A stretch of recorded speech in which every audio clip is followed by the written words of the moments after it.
This podcast was made with a virtual voice. Today, let's board my imaginary boat, heading to the Boieldieu Bridge.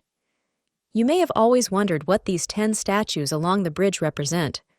Well, starting from the right bank towards the left bank, we successively find the statues of Vasco da Gama, discoverer of the maritime route to the Indies, Marco Polo, Venetian merchant and explorer, Christopher Columbus, first navigator to begin a tour of the world, Fernão de Magellan, Portuguese explorer, Jean de Bethencourt, Norman explorer and conqueror, René Robert Cavelier de la Salle, founder of Louisiana, and subject of my podcast number 70, Amerigo Vespucci, Italian merchant and navigator who gave his name to the America, James Cook, British explorer, Jacques Cartier, discoverer of Canada, and Jean-François de la Pérouse, French naval officer.